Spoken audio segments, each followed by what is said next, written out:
Depois nós falamos que a sabedoria humana, ela é loucura diante de Deus. Nós abordamos isso a semana passada, queridos. E a gente trabalhou dentro dessa ministração alguns pontos, né? Eu falei aqui, querido, que a gente vem abordando aqui uma questão. Deixa eu pegar aqui o texto com vocês, tá?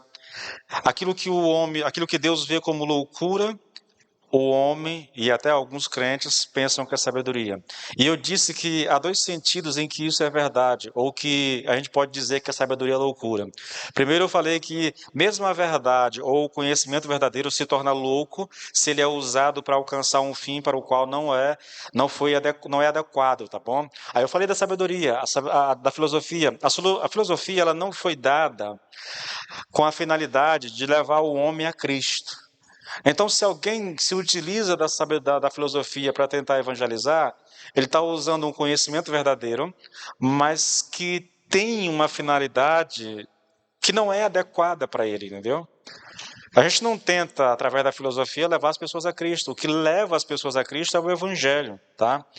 E depois, nós falamos também de que muito daquilo que se considera sabedoria entre as pessoas é em si loucura, tá? A gente abordou isso semana passada. E dentro dessa abordagem, querido, a gente trabalhou bastante isso, a ideia de que a gente pode se perder na nossa vida quando nós abraçamos a sabedoria do mundo. Não que seja errado, irmãos. Não é errado você estudar filosofia, não é errado você ler bons livros, né? Os clássicos da literatura secular. Essas coisas são boas, as ciências são boas, o conhecimento psicológico nos auxilia no nosso dia a dia. Eu só tenho que entender uma coisa. A filosofia, a psicologia, nenhuma dessas ciências elas foram dadas com a intenção de levar o homem a Deus. A única coisa que pode levar o homem a Deus é o Evangelho. E eu também disse aqui que a sabedoria humana faz o homem se gloriar no homem e não em Deus. Nós abordamos. Eu vou seguir daqui, querido. Eu falei que gloriar-se a respeito de algum líder espiritual, né? Ou algum desses gurus é errado, porque o foco se concentra em uma pessoa e não no Senhor, tá? Depois eu disse que gloriar-se a respeito de algum líder espiritual ou algum desses gurus modernos é errado também, porque isso nos afasta da herança mais ampla que nós temos por direito. E eu quero pegar esse ponto, eu vou iniciar daqui, porque isso vai nos levar para mais uma subdivisão do nosso texto, tá bom? Escute bem o que eu vou te falar, querido, e daqui que eu começo realmente. A ideia de alguém se gloriar na pessoa de algum líder espiritual, querido, né? Algum desses gurus que estão por aí nas redes sociais, né, nas mídias, é errado, porque isso nos afasta da herança mais ampla que nós temos por direito. E isso nos leva ao quarto ponto dessa mensagem, que é exatamente esse. A sabedoria humana cega o homem para a compreensão das verdadeiras riquezas espirituais. Eu vou começar a abordar isso aqui por causa do horário, já está bem avançado, mas eu queria muito que você prestasse atenção. Eu tenho duas mensagens colocadas nas redes sociais, tanto no meu YouTube, como no meu Facebook e no Instagram meu e no da igreja, tá? Tá lá, a inutilidade da sabedoria humana, e depois a inutilidade da sabedoria humana, parte 2. Eu abordei tudo isso aqui, tá? A partir de agora, tá? Essa vai ser o tema da próxima ministração, né? É a inutilidade da sabedoria humana, parte 3. E eu vou abordar exatamente isso aqui. A sabedoria humana cega o homem para a compreensão das verdadeiras riquezas espirituais. Acompanhe comigo 1 Coríntios 3, 21, 22 e 23. Paulo está aqui concluindo todo o seu argumento a respeito da sabedoria humana. Ele começou lá no capítulo 1, ele falou exaustivamente no capítulo 1, depois ele vem para o 2, ele continuou falando da sabedoria humana, aí ele trouxe a sabedoria divina, fez um contraste mais ou menos entre a sabedoria humana e sabedoria divina, isso chega no 3 e agora ele está fechando todo esse assunto a respeito de sabedoria humana. Ele fecha da seguinte forma: portanto, ninguém se glorie nos homens, porque tudo é de vocês, seja Paulo, seja Apolo, seja Cefas, seja o mundo, seja a vida, seja a morte, sejam as coisas presentes, sejam as futuras, tudo é de vocês. Aí ele termina dizendo: e vocês são de Cristo, e Cristo é de Deus. Queridos, nós temos aqui verdades tremendas demais para serem abordadas aqui, tá bom? Eu não tenho como finalizar esse tema hoje por causa das grandezas daquilo que nós vamos aprender aqui, querido. A ideia é, irmãos, e eu quero que você grave bem isso: quando nós abraçamos a sabedoria humana, nós perdemos de vista as verdadeiras riquezas espirituais. O nosso contexto aqui é o contexto do que estava acontecendo na igreja. A igreja de Corinto, ela havia criado alguns partidos e os membros dessa igreja se dividiram em torno desses partidos. Cada partido desse aqui é representado por um homem de Deus. Há aqueles que são seguidores de Paulo, há aqueles que são seguidores de Apolo. Se você não conhece, é bom você ler Atos, você vai ter uma noção de quem é Apolo, tá bom? Tem aqueles que são seguidores de Pedro, e tem até aqueles que dizem: olha, nós não seguimos homem nenhum, nós não obedecemos a homem, nós só obedecemos a Cristo. Tem o partido de Cristo. Tá? A igreja está dividida, são 4 partidos dentro da igreja. Como Paulo não pode dizer que as pessoas não podem ser de Cristo, né? Ele diz: você não pode ser de Paulo, você não pode ser de Apolo, você não pode ser de Pedro, tá? Se você toma um homem desse e elege ele como o teu guru espiritual, vamos colocar dessa forma, você está limitando para si mesmo a grandeza das riquezas espirituais em Cristo Jesus. Paulo vai trabalhar isso, irmãos. É muito importante que a gente entenda, tá bom? O D.A. Carson, ele diz que parte do significado dessa declaração que nós lemos aqui é bastante clara. Ele está dizendo: Paulo, Apolo e Cefas, e, a princípio, qualquer outro excelente líder da igreja, todos contribuem com a igreja, todos pertencem à igreja. Esses homens pertencem à igreja da mesma maneira que os lavradores pertencem ao corpo e ao campo e à sua colheita, e os construtores pertencem, né, aqui ao projeto da construção como um todo. Isso aqui é uma analogia voltada, nós já vimos isso, a metáfora do campo, a metáfora do edifício, nós já olhamos isso, entendeu? A ideia é, quando você focaliza só uma parte do projeto, por exemplo, eu focalizo só a obra de Paulo. Paulo é o meu líder. E eu ignoro Apolo, eu não quero saber de Pedro, eu não quero saber de nenhum outro líder, só quero saber do que Paulo tem para me dizer. Tá? Quando a gente focaliza, querido, uma parte do projeto como se ela fosse tudo, tá? Isso é a mesma coisa que se excluir do projeto como um todo. Tá? A ideia é, quando nós nutrimos afeição e lealdade indevida e exclusiva para com o líder, significa depreciar o que se pode ser recebido de outros líderes. Em outras palavras, querido, a pessoa que promove divisão, que promove o sectarismo dentro da igreja, ela ignora a riqueza que nós possuímos como cristãos. Eu vou falar disso mais abaixo aqui, mas antes de você, até para você entender melhor o que eu estou colocando, queridos, veja, nós temos o corpo de Cristo, mas o corpo de Cristo, ele é um corpo, de certa forma, dividida. Nós temos os batistas, nós temos os assembleianos, nós temos os metodistas, nós temos o pessoal neopentecostal, nós temos o pessoal das comunidades, Nós temos a linha pentecostal, incluindo a Assembleia de Deus, mas tantas outras igrejas de linha pentecostal. Nós temos os luteranos, tá? Nós temos os wesleyanos. Todo esse grupo de pessoas estão dentro da igreja. Isso faz parte do corpo de Cristo. Agora, porque eu sou batista, eu não quero saber do que esses homens têm para me dizer. Isso é sectarismo, irmãos, tá bom? Na realidade de Paulo, é um pouco mais centrada, né? É um pouco mais específica, porque o problema não era um problema da igreja como todo, era um problema da igreja local, era a igreja local que está dividida. É como se tivesse aqui dentro da igreja o pessoal que é da célula do Marcos e da Jaine, não quer saber do pastor, não quer saber do Alex da Bianca, que são os líderes das outras células, entendeu? E o pessoal da célula do Alex da Bianca não quer saber de ouvir mais ninguém. O pessoal que está comigo não quer saber de ouvir mais ninguém. Isso é sectarismo, carinho. É divisão, na verdade. É criar partidos dentro da igreja. E quando nós fazemos isso, nós agimos de maneira que nós mesmos nos excluímos do todo, irmãos. Do todo. Você vai, à medida que eu for trabalhando, você vai entender melhor o que eu disse aqui, tá bom? Olha só. Quando eu citei G.A. Casso, ele disse assim, olha, parte do significado desta declaração é bastante clara. Aí ele está falando de Paulo, de Cefas e de Apolo. Tá? Eu chamo a sua atenção exatamente para isso, querido. G.A. Casso disse parte do significado.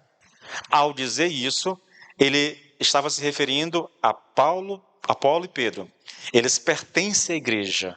Entretanto, o texto que nós lemos aqui, dos versículos 21 até o 23, ele é muito mais abrangente.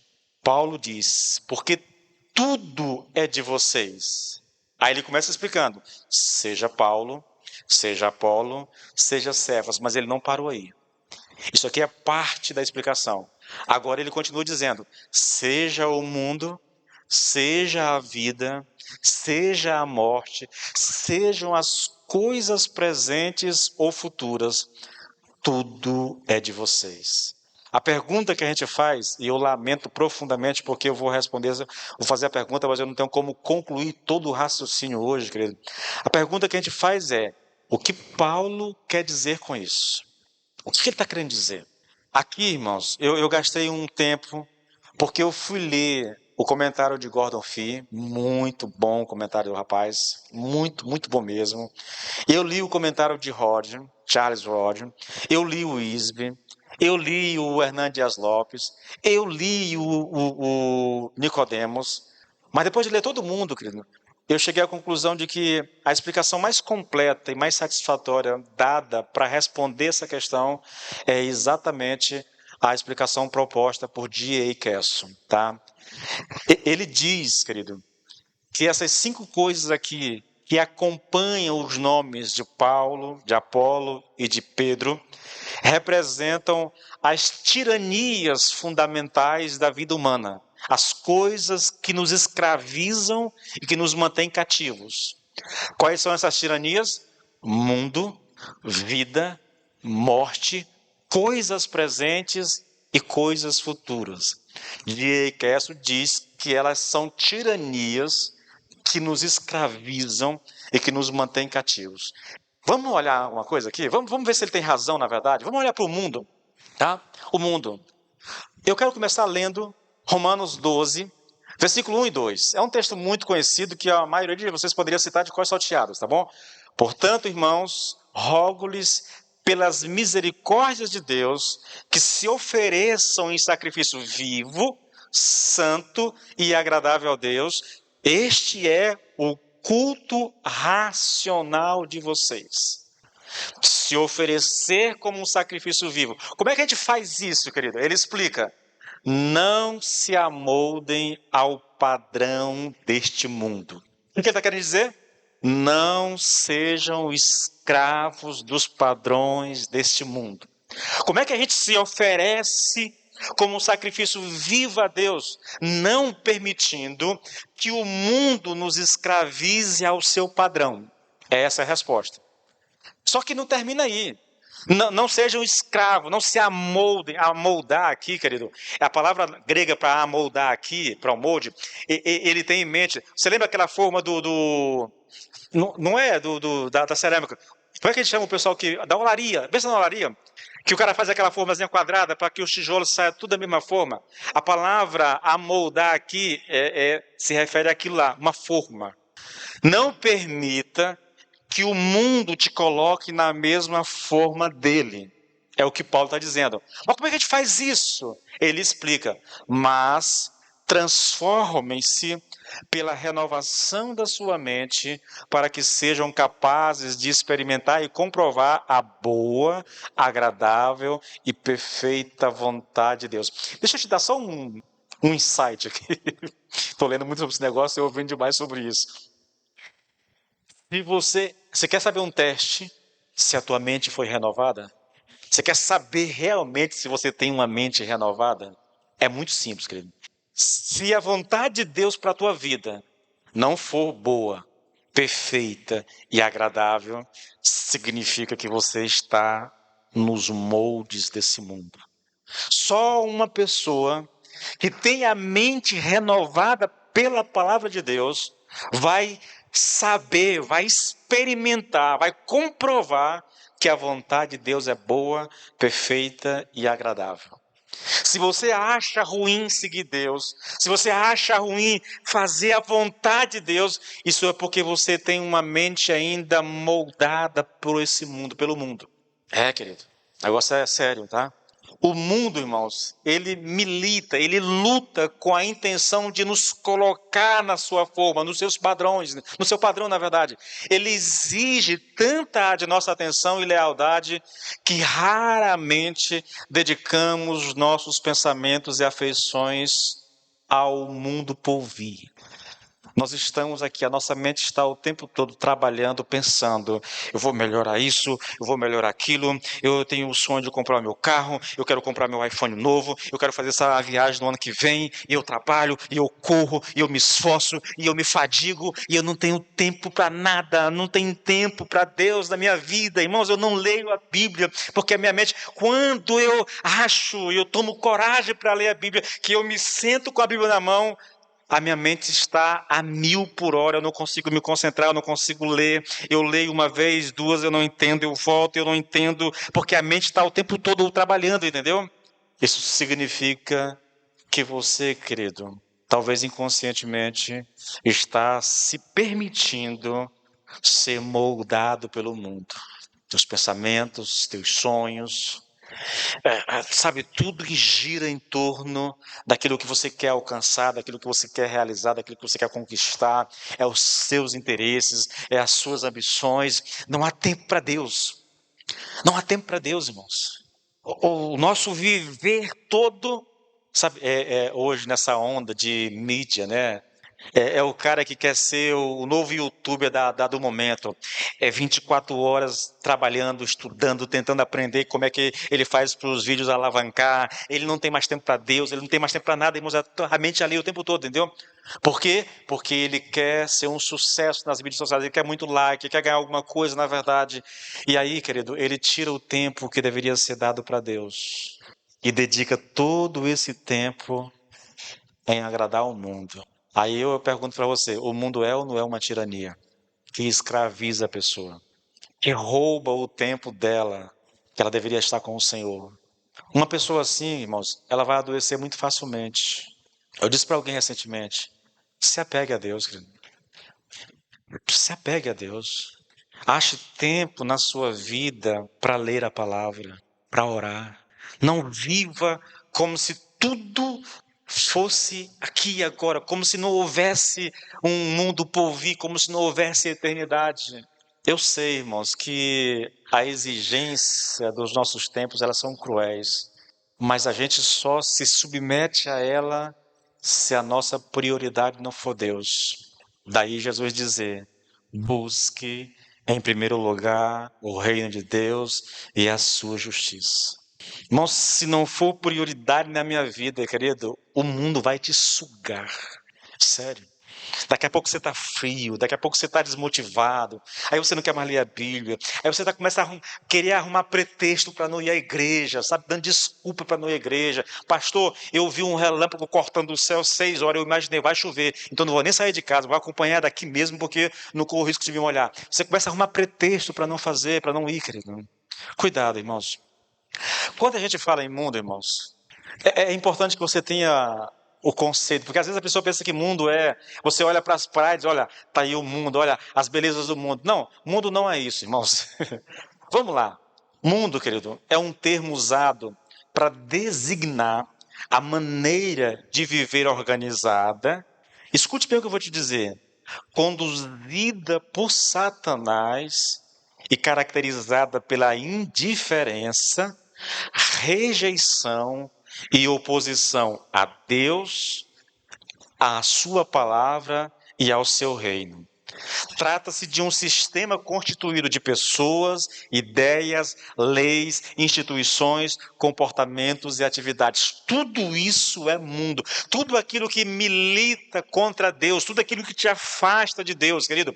Pessoas, leis, instituições, comportamentos, entendeu? Atividades, qualquer coisa que te leva para distante de Deus, é mundo, querido.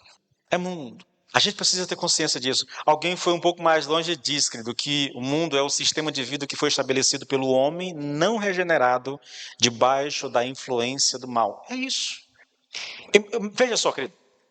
Os homens que gostam de jogo, né? Aqui eu tenho só o Celso, que é viciado no futebol. Eu dou o nome logo, viu, Celso? Eu não vou ficar. Tá? De vez em quando o Celso não vem aqui, a primeira pergunta: cadê o Celso Iracema? Pastor, tá na futebol, pastor. Eu digo, cabra bom de taca. Mas a última igreja que eu congreguei, irmãos, alguns irmãos, né, esse negócio de futebol no final do dia é um perigoso. Aí o irmão tá lá, tá Flamengo jogando, o irmão, ele não vem para a igreja porque ele está assistindo futebol, irmãos. Mas é muita sem vergonha isso, né? É sério, irmãos. Deixar de vir para a igreja para assistir futebol, irmãos. Ficar 90 minutos ali vidrado em vez de cultuar o Senhor. Irmãos, que é isso, querido? Ali, a televisão é mundo. O futebol é mundo, entendeu? Eu conheci muita gente nessa situação, irmão. O cara tá ali ralando, trabalhando, de repente ele melhora de vida. Aí ele se associa a um clube, sabe? Como ele é crente, né? E ele tem a gratidão porque ele sabe que subiu na vida porque o Senhor abençoou ele. Aí ele começa indo pro clube, passa o dia, mas aí ele vem mais cedo porque para dar tempo de chegar no culto. Nem porque chega cansado, mas ele foi pro culto, né? Só que o tempo vai passando, daqui a pouco, querido, ele não vai na igreja. Por quê? Irmão, o que aconteceu, irmão? Não, pastor, porque eu fui para o clube, né? Cheguei um pouco mais tarde, cansado, não deu para ir para a igreja. Se ele não se policiar, querido, em pouco tempo, irmãos, ele troca a igreja pelo clube. Mundo. Apego ao mundo. E eu poderia ir muito longe nesse negócio aqui, querido. A tirania do mundo, ela é real, querido. A segunda tirania é a tirania da vida. Vida. Olha o que Jesus disse em Lucas 12, 20. Contudo, Deus lhe disse: insensato, esta mesma noite a sua vida lhe será exigida, então quem ficará com o que você preparou? Essa é uma história que Jesus conta para ilustrar um ponto interessante. É um homem bem de vida, e que semeou no seu campo, e quando ele viu o resultado da semeadura, ele ficou chocado. Ele olha para os celeiros e pensa assim: meus celeiros não são suficientes para comportar toda a colheita que eu tenho para fazer. O que eu faço? Aí ele imaginou: vou derrubar eles, construir celeiros bem grandes. Aí ele fez isso, derrubou os celeiros, construiu os celeiros grandes, colheu tudo que tinha, colocou no celeiro. Quando ele está com tudo ali no celeiro, ele olha para tudo que tem e ele pensa assim: tranquilo, agora está tudo bem, agora eu vou curtir a vida. Aí Jesus diz que Deus chega para esse homem e diz: insensato, hoje tua vida vai ser exigida. E tudo que tu construiu vai ficar para quem, na verdade? Há uma historinha muito interessante, mas é quase um meme de um homem que a história começa mostrando ele desde cedo, tipo assim, com seus 20 e poucos anos de idade. Ele faz um plano de aposentadoria. E ele começa a trabalhar, e ele começa a ralar. Aí vai passando os anos, entendeu? E ele vai trabalhando. Depois de 30 anos, 35 anos trabalhando, ele está no escritório para fechar tudo, porque aí ele sai de lá, agora eu vou curtir a vida. E quando ele sai do escritório, que ele vai na rua, um carro pega ele de cheio. Aí aparece uma mensagem assim: ele só esqueceu de combinar com o motorista do carro, que ele ia curtir a vida. A ideia é simples, mano. É bizarra, mas é simples. Nós fazemos planos, nada de errado com isso. Mas você não pode colocar a tua esperança, querido, nos teus planos. Porque você não sabe o dia de amanhã, irmãos. Você imagina? 35 anos trabalhando, sonhando dia e noite com a aposentadoria, pensando, agora eu vou viajar, agora eu vou curtir os meus filhos, os meus netos e tudo. E de repente o cara vai e morre. Todo o esforço, todas as economias, vai ficar para a esposa e para os filhos. Às vezes dá briga na família por causa disso, entende? Eu não estou aqui, querido, querendo desincentivar alguém. Não, não é isso não. É a loucura de fazer planos para 15, 20 anos sem consultar Deus, sem colocar Deus à frente de tudo isso. Como se Ele fosse o dono da sua vida, como se Ele determinasse quanto tempo vai viver. Nesse sentido, querido, a vida pode se transformar numa escravidão, numa tirania. Nos apegamos à vida como se a Bíblia jamais dissesse que a nossa vida é como um vapor que desaparece rapidamente quando passam os primeiros sopros da brisa. Eu estou citando Tiago 4,14, irmãos. Escute bem, querido. A descrição que a Bíblia faz da vida é uma coisa broxante. Sabia disso? É broxante. A palavra é feia, mas é porque a ideia é chocar mesmo, é broxante mesmo. A ideia é essa. A vida é como um vapor que desaparece rapidamente quando passam os primeiros sopros de brisa. Ou, deixa eu pegar aqui rapidinho. Você pode ir lá para o Salmo 90. Eu tenho que lembrar o texto, irmão, rapidinho aqui. E você vai encontrar uma outra descrição da vida. Salmo 90. Alguém, por favor, se achar primeiro do que eu lá, você pode até ler, tá bom? Vou só pegar aqui para...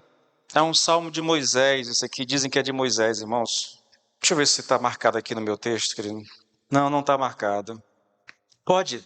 Diz o versículo. Só o versículo. 10. Os dias da nossa vida. Obrigado, Lucas. É só isso que eu quero, tá bom? Os dias da nossa vida sobem a 70 anos ou, em havendo vigor, a 80. Neste caso, o melhor deles é canseira e enfado, porque tudo passa rapidamente e nós voamos. Nós voamos. Percebe, querido? Mas aí o homem se apega à Bíblia como se a vida fosse, se apega à vida como se ele tivesse o poder sobre a vida para determinar quando vai morrer, querido. Olha, irmãos, a gente se esquece, querido, que Jesus nos instruiu a não temermos aqueles que podem tirar esta vida, e sim temermos aquele que pode fazer perecer no inferno tanto a alma como o corpo. Irmãos, essa é uma palavra para a gente pensar. Eu não tenho que temer a alguém tirar a minha vida. Eu não tenho que viver com medo.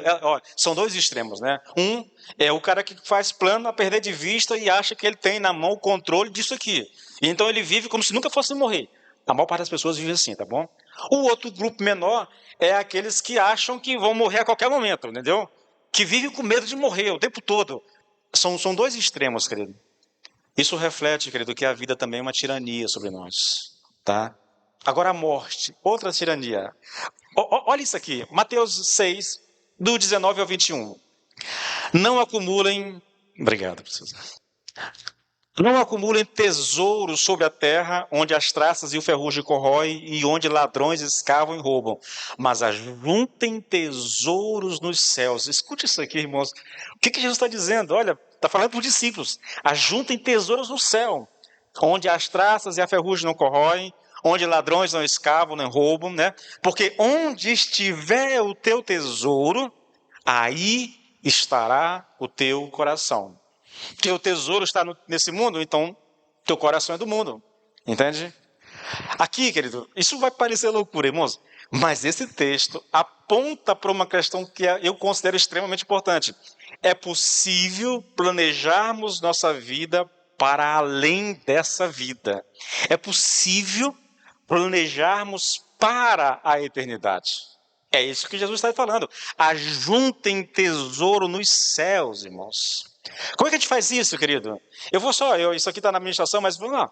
Você pode fazer isso, querido, evangelizando, orando por alguém, entendeu? Você faz isso vivendo para a glória de Deus. Você faz isso pregando a palavra de Deus. Você faz isso... São meios, queridos, de nós planejarmos para a eternidade. De nós estarmos plantando, se é que eu posso colocar, um tesouro, entendeu? Construindo um tesouro para a eternidade, irmãos. Olha, querido, eu estou falando isso, que é possível a gente planejar para a eternidade, porque a vida, querido, ela é uma tirania da qual ninguém escapa.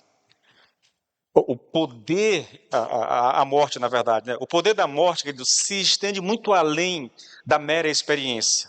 Eu diria que quase a totalidade das pessoas, incluindo muitos cristãos, vivem debaixo da tirania da morte. É um medo assolador que tem escravizado o homem. A Bíblia fala sobre isso, irmãos. Lá em Hebreus 2, 14, 15, o autor fala sobre isso. Ele diz assim, olha, visto que nós, os filhos, somos seres humanos feitos de carne e sangue, ele, no caso ele aqui é Jesus, né? Jesus se tornou carne e sangue também pelo nascimento em forma humana, pois somente como ser humano ele poderia morrer e morrendo derrotar o poder do diabo que tinha o poder da morte. Agora escute, só dessa maneira é que ele poderia libertar aqueles que durante a vida toda estiveram escravizados pelo medo da morte. Você percebe que o texto está dizendo que o homem vive sobre a escravidão do medo de morrer. E que Jesus teve que vir a esse mundo, morrer no nosso lugar, para que nós fôssemos libertados desse medo, irmãos. Libertados desse medo. Não é interessante isso? A própria tentativa, irmãos, de vivermos suprimindo o pensamento da morte é uma reação perplexa que atesta silenciosamente o poder dessa tirania. Pensamentos de morte, né? Sabe aquele cara? O cara leva uma topada, o dedo incha, e aí ele já começa a pensar que vai morrer por causa disso, entendeu? Ele sente uma dor de cabeça e ele pensa que ele vive sobre essa tirania da morte, irmãos. E isso também é feito, e eu falei sobre isso agora há pouco, né? Isso também é feito pelo nosso hábito de estabelecer alvos de vida com base numa mórbida suposição de que teremos mais alguns anos de existência pela frente. Estabelecer alvos de vida.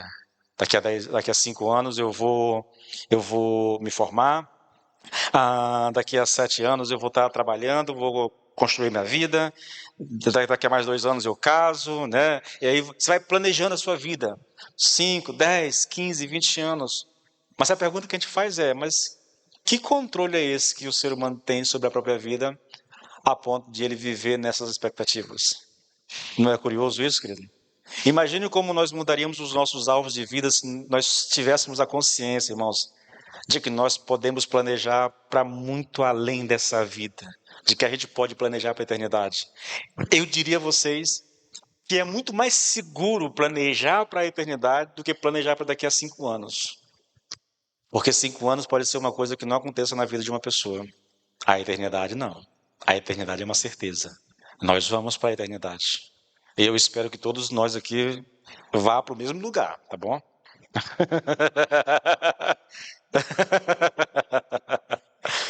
Eu espero que todo mundo um dia se encontre lá na glória, entendeu? Para nós adorarmos o Senhor juntos, querido. Tiranias, irmãos. A vida, a morte, o mundo são tiranias, tá? A gente não pode fugir delas.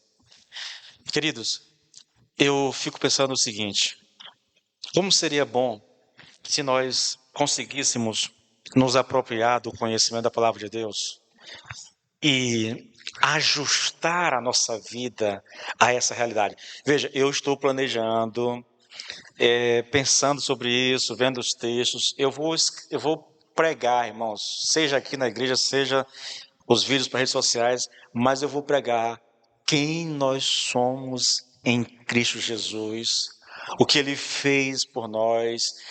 Irmãos, você não tem ideia, querido. Hoje, esses dias eu estava estudando a respeito de Efésios 1:4, que Deus nos elegeu em Cristo antes da fundação do mundo. Irmãos, mas há um tesouro nessas palavras, querido. A grandeza do amor de Deus para conosco, querido. A maneira como Deus se importa conosco. Irmãos, é uma coisa assim que... a minha raiva, sabe o que é? É porque eu digo para Deus, Senhor, eu leio, Senhor, isso, mas eu não consigo alcançar a explicação por completa. Eu sei que é tremendo demais, eu sei que é maravilhoso demais, mas a minha mente não consegue... Por não conseguir compreender, irmão, são coisas tão altas, tão sublimes, que eu me sinto limitado na hora de compreender. E porque eu sou limitado em entender, eu não consigo sentir o poder realmente do que é dito. Veja, primeiro ele diz que nós fomos abençoados em Cristo Jesus, né, com toda sorte de bênção nas regiões celestiais. Depois, na mesma carta de Efésios, ele vai dizer que nós já estamos assentados com Cristo nas regiões celestiais.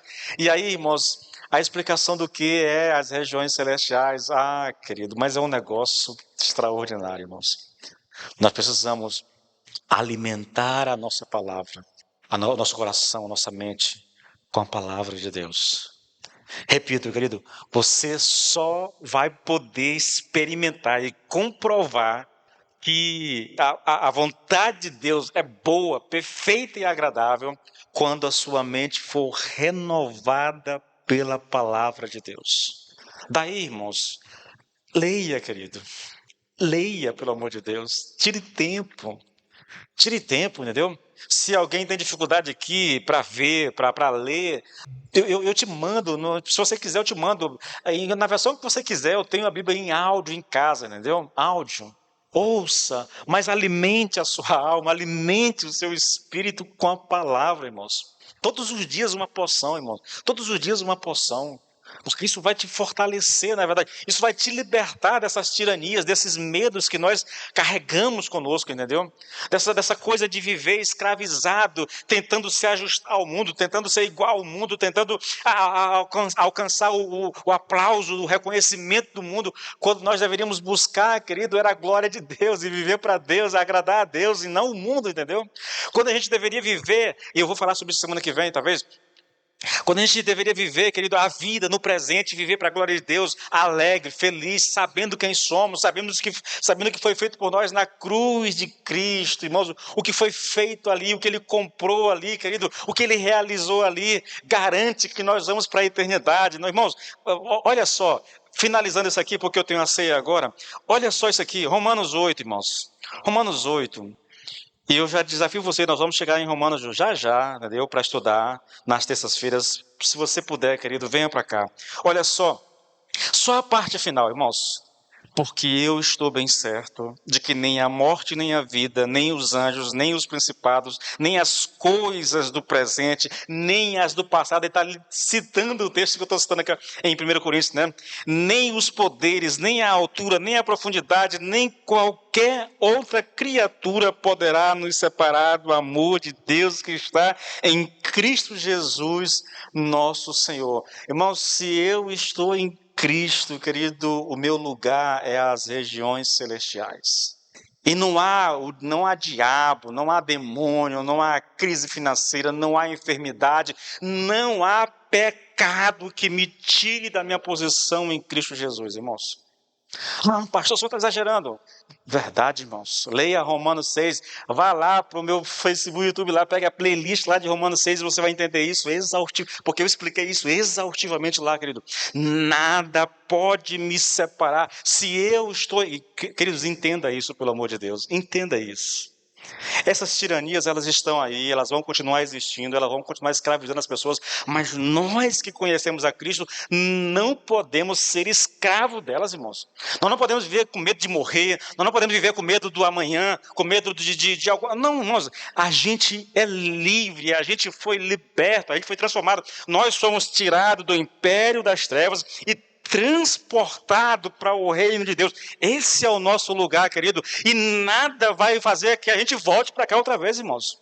Eu desafio alguém me mostrar na Bíblia uma passagem que diga que alguém que está aqui volte para cá novamente. Não há, querido. E vou, irmão, se você tiver dúvida sobre isso, Romanos 6, vá lá para o meu YouTube e pegue as ministrações e você vai entender o que eu estou falando. Eu estou dizendo isso aqui, querido, muito rapidamente, mas eu preguei quase 40 mensagens abordando especificamente essa questão, querido. Provei por A mais B, usei muito de texto lá para mostrar que essa é a realidade. Se eu estou em Cristo, querido, a verdade a meu respeito é que eu já estou assentado nas regiões celestiais em Cristo Jesus. As regiões celestiais é o mesmo lugar onde João cita lá em Apocalipse 4 e 5. Ali é as regiões celestiais. E a Bíblia diz que eu já estou lá. Pastor, mas eu estou aqui. Ah, irmãos, a gente vai marcar aí uma vigília eterna para tentar entender esse negócio aí, porque... Vai para Romanos 6, que você vai entender parte do que eu estou dizendo aqui, tá bom?